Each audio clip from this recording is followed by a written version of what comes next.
Hey guys, this is Gene Jensen, and today Ryan and I are out on Lake Chickamauga, and we are fishing basically right in the middle of the spawn, and we are going to talk about the challenges that you face and the ways to get through them and get around them and catch fish during this period of time. All right, so today we are faced with some pretty normal conditions during the spawn.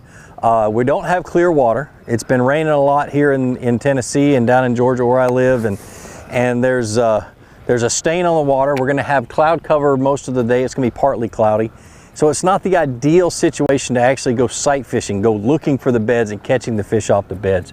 So what we've opted to is fishing out, sitting out here, throwing up into the shallow water and working moving baits and see if we can't get a reaction strike from maybe a male that's guarding a bed or a female, and that'll tell us that we are in a spawning area. And so we moved to the back of a pocket. This is actually a community hole that we started in. Not always what I like to do, but it is what it is. We're in the back of this pocket. There's a bunch of stumps in the back of this little pocket, a lot of lay downs and things like that. And literally we're just going to keep the boat in about 5 feet of water and just work. I'm working one of my favorite pre-spawn spawn baits is a little 6 cents flat crankbait. What's it called? The Crush Flat something or another. I never can remember.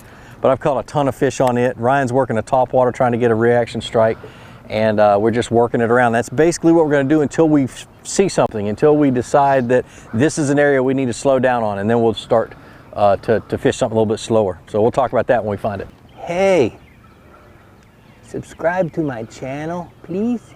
Just hit that little button down there. Thank you.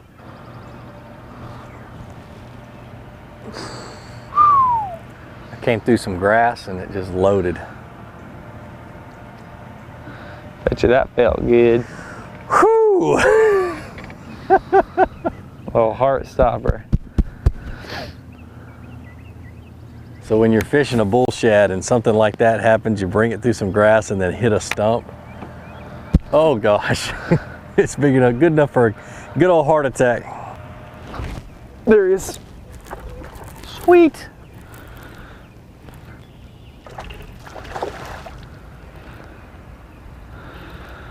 So Ryan's got the old space monkey out again, and he got bit, lost it, threw right back in there because, like I said, they're spawning, so they're going to stay. If they're spawning, they're on the same spot, and they're going to bite again. He just threw back in there, let him take it, and set the hook and show it to him, Ryan. Nice little chunky male. That's the first one of the day. The skunk is off the boat.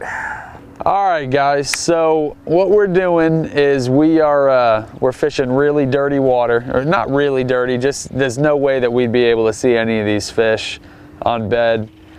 And so what we're doing is this is something we do pretty frequently during the spawn is rather than sight fish, I mean, unless the water is real clear, this is actually the way we prefer to fish. And we like to cover we like to cover the whole water column to try and figure out where they're at. I mean, this morning I started out with a top water bait. I got a couple of short strikes. That can usually help tell you where some fish are bedding at. Gene was throwing a crankbait. He had a swim bait on, and I started bouncing around this little creature bait on the bottom, started getting a couple bites. So what you want to do is find an area that has the right conditions for them to spawn in, that has the right pieces of cover, the right depth, the right protection from there's one right there. Oh, dude. Are you still on? Ah! All right, so that fish was swimming off with it off the bed. All right, so anyway, so this is an area that we know is going to have some spawning fish in there. And so what we're doing is we are just covering water. I'm working this Texas rig pretty fast on the bottom. Gene just crossed me. And but what you want to do is, if you're throwing a top water, that's gonna, and a fish comes up and swirls at it, it's gonna give away where the bed's at. If you're throwing, it's a little bit easier knowing where the bed is when a fish comes and hits the top water, because you got those rings that spread out. But have 3 different kinds of baits on. I like a walking style bait. A popper is good. A prop bait is good. You like that Brian's Bees bait a lot. You know, have something that runs down a little bit, whether it's a swim bait, whether it's a, you know, it can be a paddle tail, a hard body swim bait, a crankbait, a spinner bait, anything that kind of covers that middle of the water column. And you can even swim these soft plastics, and that's how, you know, Gene just caught one of them. And then have something that covers the bottom. And so what we do is we kind of zip through these areas pretty quickly to see if we're going to get any bites. And once we find an area where we kind of find a concentration of bites, then we slow down and we really soak the area with a Texas rig. And now a concentration of bites is, for us, is 2 bites. You know, it's just, we get 2 bites in one general area, then we just kind of start to narrow that area down more and more. And they're spawning. So the fish are going to be fairly scattered, but there might be from, what's this, about 100 yards worth of bank, maybe 75 yards worth of bank. It comes out real shallow. There may be 100 fish on this point right here. And so your hope is to get 10% of those to bite, or even 3% of those to bite. And it's a numbers game. What you're trying to do is you know, make as many casts from different angles as you can to try and pull it by these fish. Now, you know, this flat we're fishing here is covered in stumps, so it makes it a little bit easier on us when you bump a stump. You sit the bait down, and usually there's going to be a fish that picks it up. Yeah. And the reason we know it's full of stumps is we were up here a few weeks ago with the water down, and I mean, this whole flat is stumps, and stumps are good in the spawn because even if you don't have hard bottom, they'll spawn on the stumps or on the roots of the stumps, because that's hard, and they need that hard surface to be able to knock those eggs loose and be able to stick something to stick those eggs to.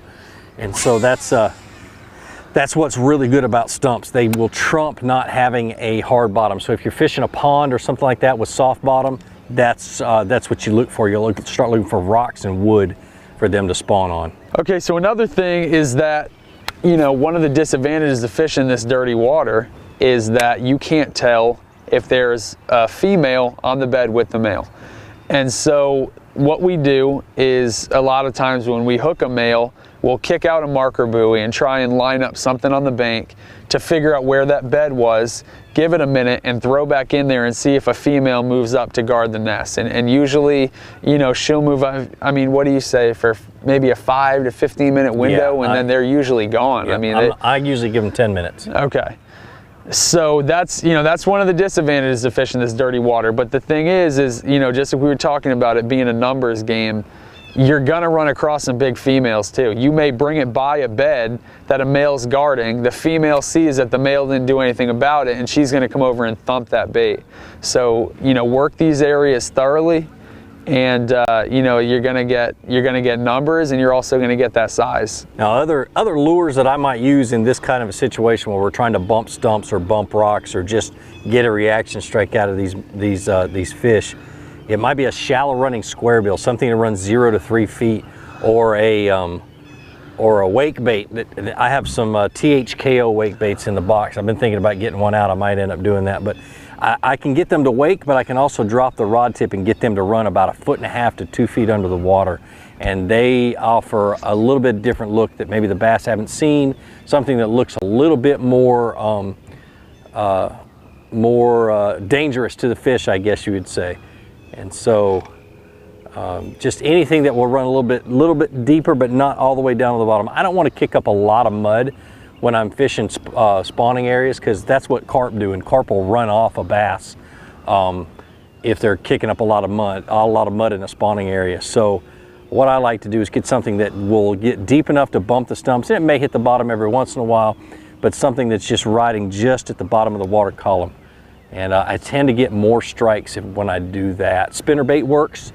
What else? Inline spinners, anything that you can control the depth. A lipless crankbait, that's why it's so perfect for this, because you can let it fall to the bottom, then start reeling and it stays. Oops, I think I just got a bite. Yep. Oh, good. Oh, it came off.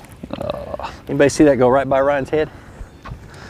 Chatterbait also works well. Yep, chatterbait works well. So, it wasn't a big one, but boy, he knocked some slack in the line. I felt the dunking and nothing. It was just like slack.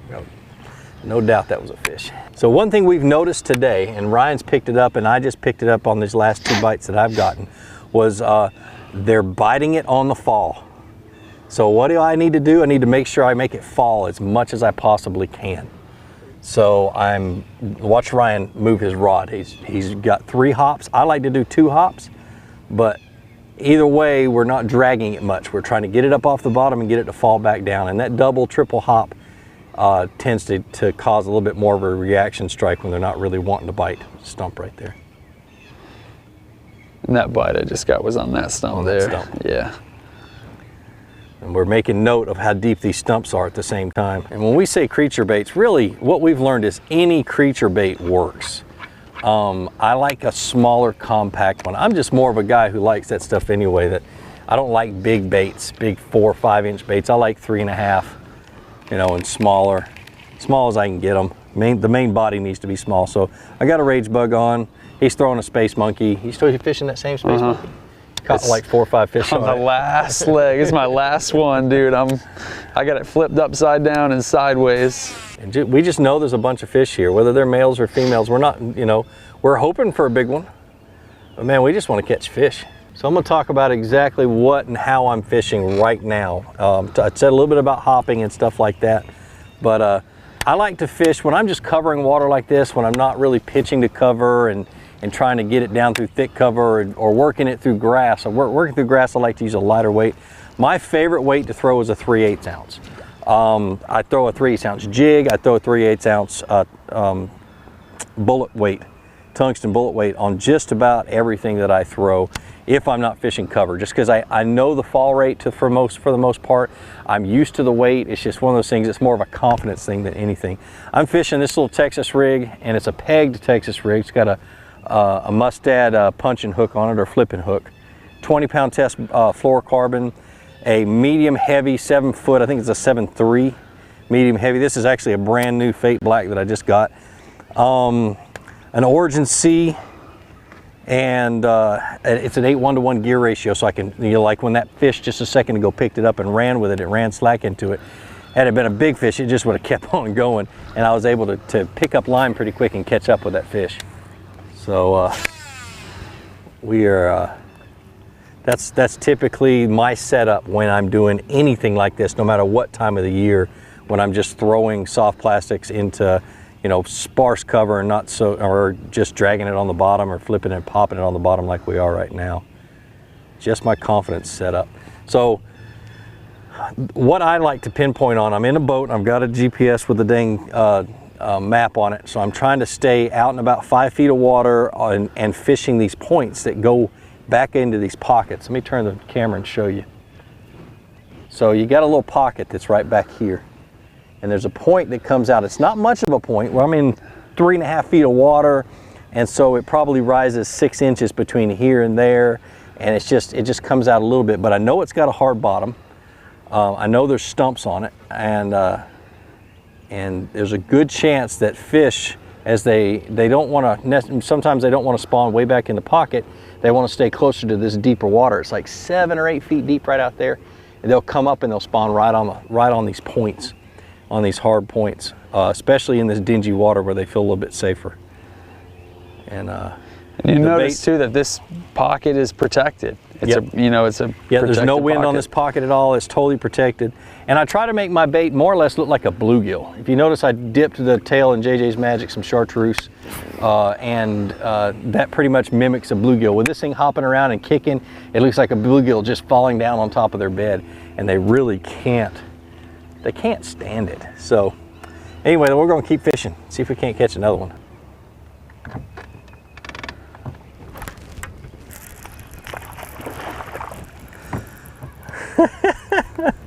I was swimming it. This is the third fish I've caught actually swimming it. Okay. So I wonder if that hopping isn't working as much anymore. And they're hitting it coming at it, so they're hitting it pretty hard. The little fish. Always pay attention to what you are doing and how the fish hit the bait. And it will unlock a lot of things. It'll let you know what kind of a mood all of the fish are in, kind of what you need to be doing from then on until they tell you something different. And it's amazing how many more fish. I mean, literally, I was hopping it. As soon as I decided to start swimming it, 4 or 5 turns into it, I got bit.